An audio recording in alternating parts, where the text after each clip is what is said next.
Hello everyone! What's up sa mga naghihintay no sa ating mga update ngayong araw na ito sa at update ng Tikram channel no. So good afternoon, magandang araw, magandang umaga, magandang hapon sa inyong lahat no, mga ka-BSN, mga katikram, at lahat-lahat na po sa inyo no, yung mga bashers po natin diyan na nandito na sumisilip-silip sa atin. What's up and good afternoon po sa inyo. Sa mga kababayan po natin no na OFW sa iba't ibang bahagi po ng mundo, I hope na nasa mabuting kalagayan po ang bawat isa sa inyo, and katulad po ng lagi kong sinasabi, mag-ingat po tayo lagi asan man po tayo ngayon. So sa mga naghihintay no ng totoong updates kung ano ang nangyayari, guys no, ito lamang po ang pakiusap ko sa inyo no. Alam po natin, sabi ko nga po is kahapon nag-live po ang Tikram Kids no, no other than Tik Jun no, siya po ang nag-live kahapon gamit ang Tikram Kids, di po ba? Sa mga nakapanood, alam kong alam nyo no. Ang nasabi po ni Tik Jun kahapon ay hindi dumating ang ating Kuya Dave at ang kanyang kampo. So, kagabi naman nag-live si Lula Day, no? Si Lula Desai nag-live din po kagabi, no? Ang pinapalabas po niya rin ay pumunta daw po si Kuya Dave sa Mapaniki, sa Barangay Hall sa Mapaniki. May kasamang pulis, may kasamang DSW, di iwan po natin kung ano po ang totoo. Kasama si Nanay Apple, si Francis at ang ating Kuya Dave, no? Yan po ang sinasabi ni Lula DC, no? Sa kasamaang palad, hindi raw alam nila Tik Jun, no? Kasi sila Tik Jun, taga doon po sila, napaka-imposible na walang mag-i-inform sa kanila. Di po ba? Napaka-imposible. Motoran lamang po sila, madali silang matawagan kung tutuusin or tawagan, i-text. Di po ba? So, yun po ang pinapalabas kasi ni Lula D, no? Na pumunta raw sila Kuya Dave doon. So, ang sabi ni Tik Jun, kung napanood nyo yung upload nung live stream ni Tik Jun kanina, no, na inisa-isa niya, no, punto by punto, yung mga pinapalabas, no, ni Lula DC, no, kampo ngayon ng ating Kuya Dave. So, kung natignan po nating mabuti yung mga yaon, no? Alam na po natin, tayo sa ating sarili, alam na po natin kung sino ang nagsasabi ng totoo. Hindi po ba? At katulad nga po ng sabi ko, no? Kung ang pagbabasihan po natin, kredibilidad, integrity, no, is malabong may maniniwala po, no, sa sinasabi ni Lula Desai, no? Kung yun ang pagbabasihan natin. Kasi sabi ko nga, kilala po natin ang Manalastas family. At sabi nga ni John, no, talagang nag-invest po sila, no, ever since, para po sa integrity nila, no, kasi mahalaga talaga ang kredibilidad or integrity, no, mahalaga po yun, no, sa bawat tao. Ako nga rin po, no, ako nga rin po, sa totoo lang, kahit ganito lamang po tayo, kahit kunyang lamang po tayo dito sa Hong Kong, no, kahit nangangamuhan lamang po ako dito sa Hong Kong, talagang iniingatan ko rin po ang aking integrity, lalong-lalo na po dito sa mga napapasukan kong mga employer, kasi napakahalaga po yun, no? So, kung yun po ang ating pagbabasihan, guys, no? Mga yung integridad o kaya sasabihin na natin na reputasyon ng isang tao, no? 'Di ba? Malabo, no, na nagsasalita po sila ng totoo. Lalong-lalo na, sabi nga po natin, barangay hall, no? Sa barangay ng Mapaniki, Candaba yung pupuntahan po nila, no? At yun po ay, doon po ay kilalang-kilala sila Tik yun, kasi nagkaroon na one time is naging isa rin po ang kanilang ama, no, sa mga nailik na barangay officials sa kanilang barangay. 'Di ba? So, katulad po ng sabi nga ni John kanina, hindi po sila ang nabubugbog po nito, no? Ang ating Kuya Dave ang patuloy, no, na nadra-drag down sa kanilang ginagawa. Ano pa ba po ang kailangan po nila? Sabihin na po natin, nasa kanila na si Dave, no? Nasa kanila na si Dave, bakit hindi pa rin po sila tumitigil sa pagsasalita, no? Bakit? Anong rason? Hindi man lang nila inisip na yung pagkuda-kuda nila, yung pagtahol-tahol nila ng kung ano-ano dyan, ay lalong si Dave ang nababas, hindi sila. No, si Dave ang tumatanggap ng mga bunga ng kanilang kagagawan. Di po ba? Kung tayo nga, sabi ko nga kagabi, tayo nga iniisip po natin hanggang ngayon yung kapakanan ni Dave.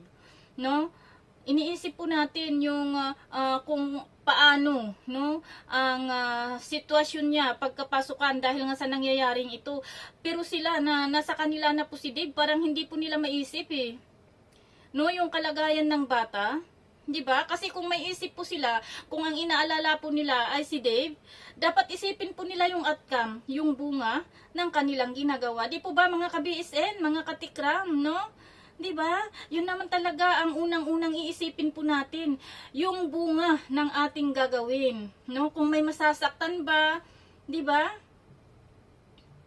Pero hindi ko alam guys, no, dito kay Lola DC, no, kay Francis, no, at sa mga kasama po nila, hindi ko alam kung ano po talaga, no, ang nasa isip po nila, kung sila po ba talaga ay totoong nagmamahal, or dahil lamang po sa galit po sila kay Tikram, at nakita po nila na si Kuya ang weakness ni Tikram, at si Kuya lang ang tanging paraan po nila para masaktan at madrag down din po nila, masira po nila si Tikram, kaya po siguro hanggang ngayon patuloy pa rin po sila sa pagputak, pagtahol, no? Na instead, sabi ko nga, na manahimik na po sila para matigil na rin po, no? Yung sagutan, kasi sabi ni Tik Jun kanina sa live kanina guys, no? Wala po sila sanang balak na ganito, wala silang plano na ganito ang mangyayari. Kaso nga lang, kailangan din po nilang sagutin, no? Yung mga ibinabato sa kanila. Kung noon, sabi nga, ito rin po, no? Ako, sinabi ko din sa aking live, no? Kami ni Sis Anita, nung nakaraang gabi,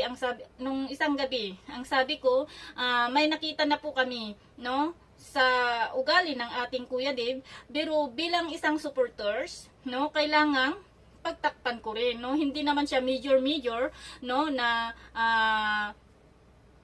mabigat, no, na hindi maganda, pero para po sa kanyang reputasyon, kailangan ding pagtakpan ko, 'di ba? Nasabi ko rin po 'yan, no, sa ating live, pero hindi ko lamang ito inuloy kasi ayaw ko nga rin pong magkaroon ng alingas-ngas sana, dahil nga po ever since marami na pong inggit kay Dave sa pagtrato ni Tikram sa mga sponsors niya, sa mga nagmamahal sa kanya, kaya hindi po ako nagsasalita.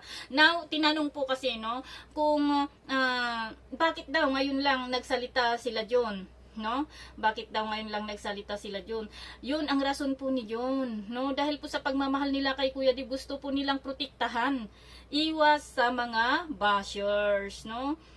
'Di ba? Tama yung ginawa nila. Tama po yung ginawa nila para sa kapakanan ng ating Kuya Jun. Yun sana ang gagawin din ni Lula Disay, ni Francis, ni Elaine at kung sino man pa dyan, no, na mga alipuris nila, no, mga kakampi po nila. Kailangang tumahimik na lamang po kayo kasi sabi ko, yes, no, nandito na, no, kung maamin lang ninyo na may pagkakamali si Dave, no, is tama na yun eh. Ang kilatikram lang sana, tahimik na para hindi na lumala, no? Pero dahil nga salita po kayo ng salita, pati ang ating Kuya Dave, hinahayaan nyo lang din na maglabas ng statement na hindi nyo rin po alam kung totoo yung statement na yun o hindi. Siyempre, yung manalastas, wala na po silang dapat protektahan sa kanilang sarili dahil alam na ng mga tao kung sino po sila, no? 'Di ba? Kaya kailangan din po nilang ilabas ang kanilang itinatago. Di po ba? So, huwag nyo pong questionin kung bakit ngayon lang sila nagsalita. Kasi ako, sa totoo lang, hindi nyo lang din po alam. Nakita ko na rin po, may nakita rin po ako noon, no, na hindi ko nagustuhan na ugali ng ating Kuya Dave. Pero dahil nga po ayaw ko ring masira siya sa mata ng kapwa ko nagmamahal sa kanya, kaya nanahimik ako. Pero may isa po tayong kaibigan na subscriber po natin, talagang nagmamahal kay Kuya Dave, subscriber ni Tikram, na pinagsabihan ko nito. Kaya nung gabi ng, hindi ko lang maano kung gabi ng Lunes yun guys, or Linggo, I think gabi po ng Lunes yun, no? Is nasabi ko po, no, na umpisahan ko sa aking live pero hindi ko ipinorshow kasi ayaw ko nga po na sana na ako ang manguna sa mga ganyang bagay, no? So, yun po, no, ang dahilan po nila kung bakit hindi po nila sinasabi sa kanilang uploads, no, ang mga nakita po nila na kailangang itama sa pag-uugali ng ating Kuya Dave, no? At sa mga nagsasabi rin diyan, marami din po, may mga nagsasabi diyan, no, na talagang galit kay Tikram, na sinasabi po nila na si Tikram, ito po yung totoo, no? Hindi lang kasi nakakunik yung isang cellphone ko para basahin ko sana yung comment no? Ang sabi po nila, pero ang nilalaman po ng comment na yun ay kung wala daw si Kuya Dave, hindi daw nakabahay si Tikram ng milyon-milyon. Guys, no? Baka nakalimutan nyo, hindi lamang po ang ating Kuya Dave ang naging trending, no? Na upload ni Tikram. 'Di ba? Si Melvin, trending yun, no? Yung anak ni Alvin, nag-trending din po yun. Yung si Tatay Freddy, si Nanay Luz, no? Si Luis, halos yung mga naunang live, naunang upload po nila, nag-trending po yung mga yun, guys, no? Kaya wag niyong sabihin na dahil lamang po kay Kuya Dave. At, isa pa po, no? Dati na pong may kakayanan si Tikram, no? Bago pa man niya makita ang ating Kuya Dave sa Divisoria. Kasi may business po siya, no? Kung natatandaan niyo po, no? Sa Isitan, kaya nga sabi ko, kaya po ako nakasubscribe sa kanya, no, na wala pang ating Kuya Dave dahil napanood ko po yon, no. Doon po ako nag-umpisa kay Isko, no, dahil sa business po nila sa Isitan. Dati na pong may kaya si Tikram, no, may mga units din po siya ng taxi, hindi lang po kasi showy, hindi lamang po kasi mayabang na tao si Tikram, hindi niya sinasabi, no. So, kaya niya pong magpatayo ng bahay sa ipon niya, at may talent din po siya sa pagpipinta, no. Kung magbinta siya ng kanyang painting, magkano po, no, ang isang painting, no? Kaya huwag niyo pong sinasabi na dahil, no, kay Dave nakapagpatayo siya ng milyon-milyong bahay. Yes, siguro may mayroon ding dagdag, no, sa mga panunood natin kay Kuya Dave. Pero most of the time kasi yung mga kita niya sa YouTube, no, is nahahati-hati din, no, sa mga tao yan, no? 'Di ba? 'Di ba? So, kung ang titignan natin, guys, titignan po natin yung benefits na naibigay ni Tikram kay Dave at benefits na naibigay ni Dave kay Tikram. Guys, huwag nyong nilalang or huwag nyong ini-small yung benefits na natanggap ng ating Kuya Dave. Kasi ang ating Kuya Dave, wala siya, no? Sa ganyang klase ng buhay ngayon, hindi siya nakatikim. Sabi ko nga ng masasarap na pagkain, hindi siya makadamit, no, ng mga magagandang damit, no? Hindi siya makapasok sa magandang eskwelahan, baka hanggang ngayon nga, no, hanggang grade 3 pa rin ang naabot ng ating Kuya Dave, or grade 4, no, kung hindi dahil kay Tikram. Yun po ang ating pag-isipang mabuti. Yung bahay na naipatayo ni Tikram sa kanyang sarili ay kaya niya pong ipatayo yan kasi madiskarte po si Tikram, mga ka-BSN, mga ka-Tikram, no? Huwag po nating ismulin si Tikram kasi alam po natin ang kanyang kakayanan, no? Hindi porke sinasabi-sabi niya na bubo siya, hindi porke sinasabi niya na hindi siya kasi hindi po para sa kanya yung pagsasalita, no, pag-i-explain, ganun, no, is akala nyo na wala siyang kakayanan na makaipon ng pambahay. 'Di ba?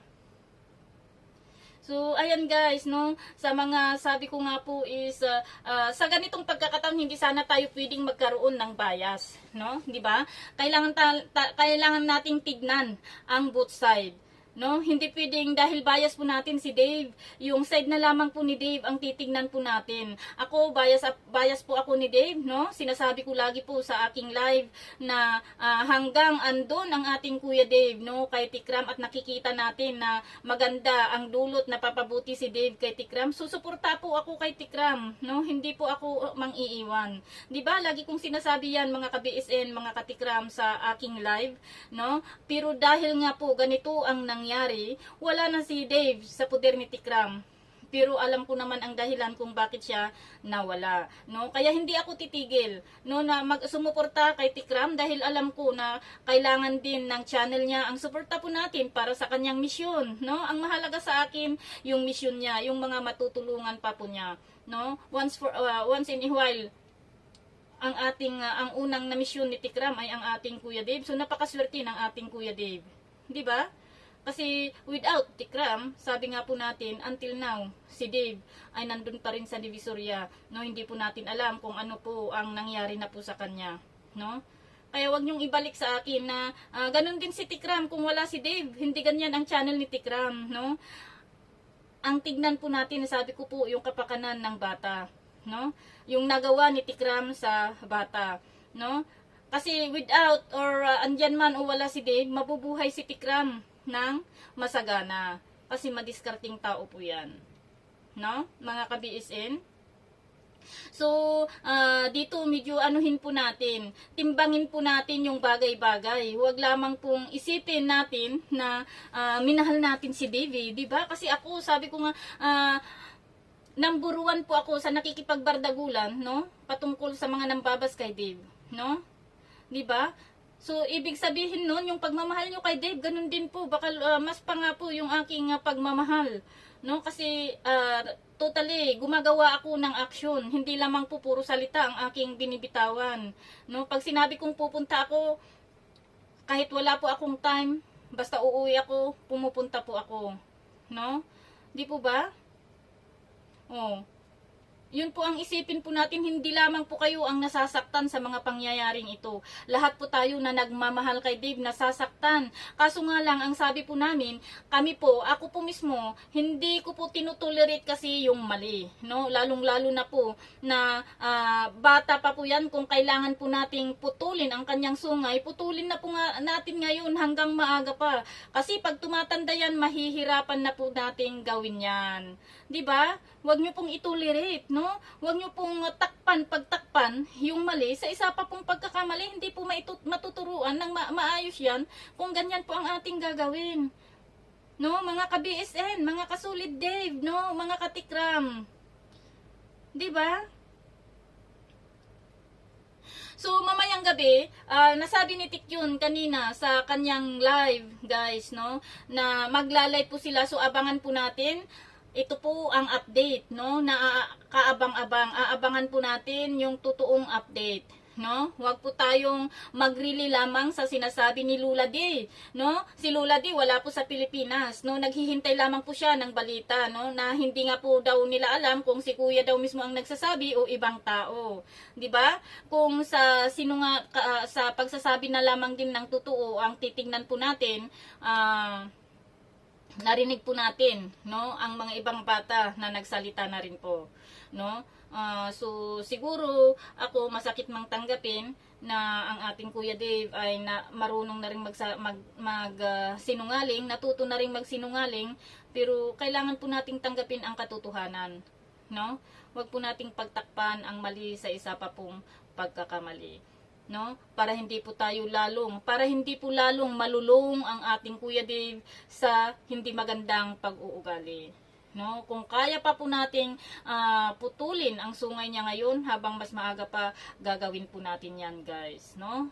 Kung totoo po kayong nagmamahal kay Dave, ganun po ang gawin nyo, no? Pero kung sabi ko nga, ang dali lang po kasing magsalita, guys. Napakadaling magsalita dahil hindi po kayo ang nasa sitwasyon na yon. Hindi nyo po naranasan, hindi nyo po nakita, hindi nyo po nakasama si Dave, si Tikram at ang mga iba pa po, no, nasa Manalastas family. Pero once na nakita nyo sila, nakasama nyo sila, is naobserbahan nyo ang ugali ng bawat isa sa kanila, differentiate nyo, no, yung totoo at tama, no?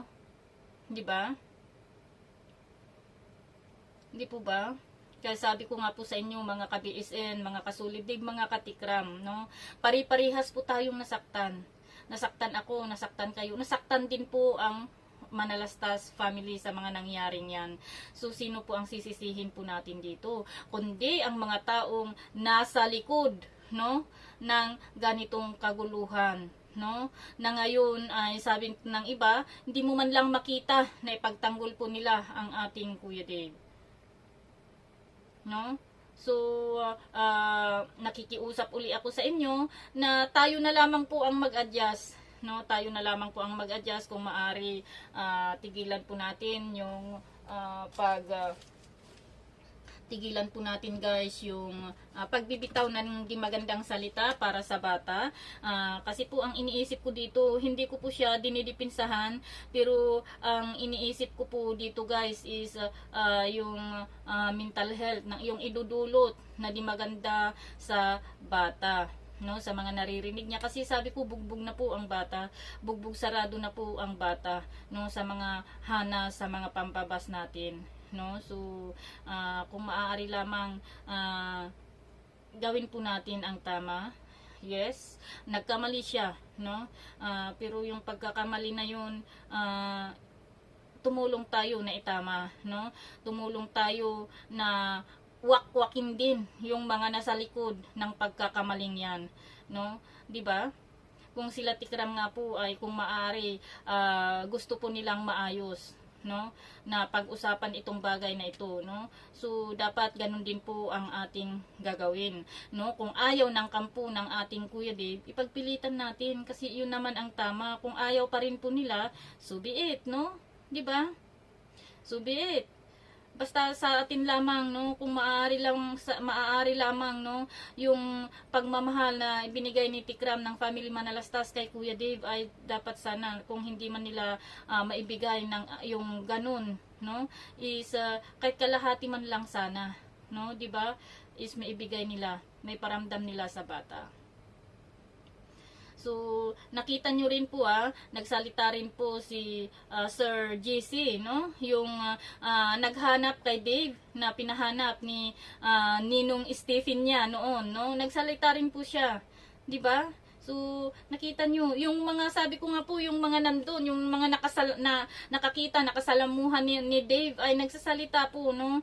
Pero yung mga nandito sa malalayo, akala mo kilala po nila si Dave, no?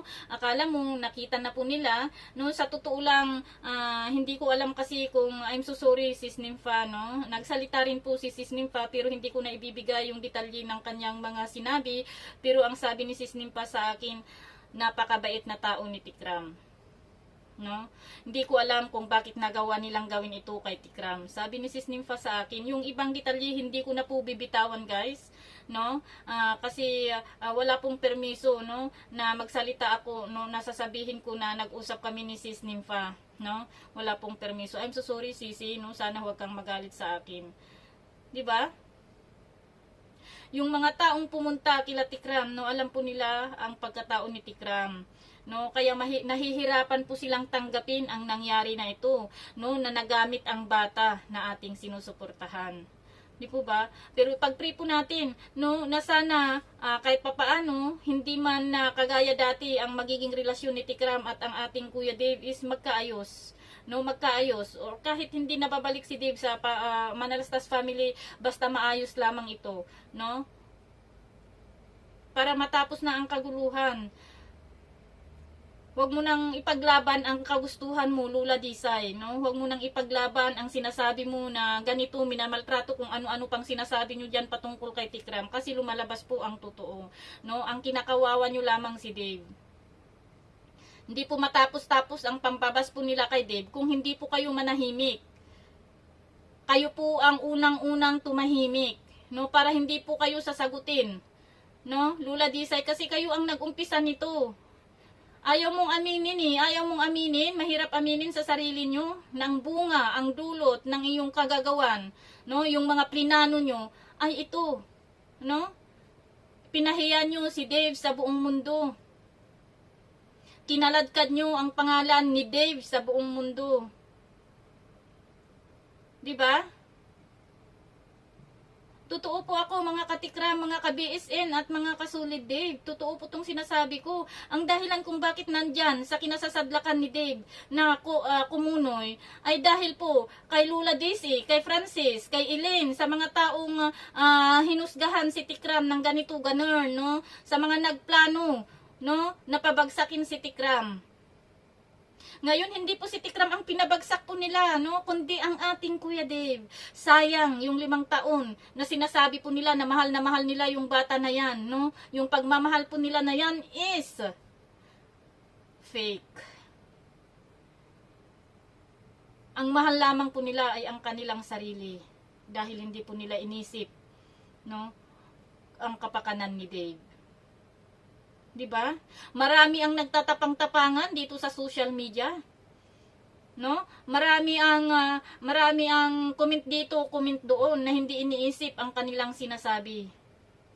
No, naakala mo, sabi nga po natin, may ambag po sila sa buhay ni Dave. No? Akala mo nakatulong po sila, no, sa buhay ni Dave. 'Di ba? Pero uulitin ko mga ka-BSN, mga katikram, at sa mga nandito pa rin na nagmamahal kay Dave, no? Kung gusto po nating matapos ang kaguluhang ito. Hikayatin po natin si Lula Disay na itigil na, no, ang pangwawakwak, no? Sa kung sino-sino man diyan. Kasi inamin mismo ni John, kaya lang din naman din sila nagsasalita, kasi kailangan din nilang sabihin ang totoo, sagutin yung mga pinaparatang po sa kanila. Ngayon, lumabas na, no? Yung mga ayaw po sana nating pakinggan, yung ayaw po sana nating malaman. 'Di ba? Mga ka-BSN.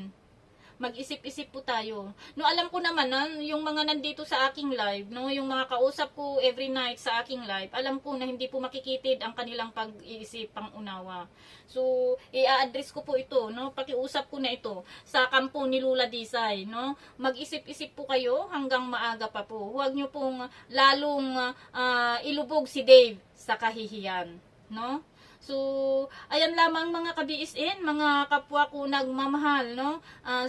Hanggang ngayon sa batang kargador na yan, no? Kahit tinalikuran na po tayo, no? Is patuloy pa rin, no? Sabi ko nga, yung spot sa puso po natin, andyan pa rin po si Dave. Kaso nga lang, hindi po tayo kasi kumakampi sa maling gawain, no? At sa mga katikram po natin dyan, ito po ang ating reaction sa mga sinasabi, no, ni Lula D, no, na patungkol sa pagpunta daw umano ni Dave, ni Francis, ni Nanay Apple sa barangay, no, na hindi sumipot si Tikram, di ba? Ayan po ang kasagutan. At mamayang gabi po, abangan po natin ang live ng Tikram channel, no. Siguro kung maaga si Tikram na makapag-live din po siguro tayo, no, after Tikram live, no? So, sa inyong lahat, uulitin ko po, thank you sa walang sawang pagsuporta sa ating maliit na channel at lalong-lalo na sa channel ni Tikram na alam po natin na marami pong natutulungan. So, ipagpatuloy lamang po natin hawak kamay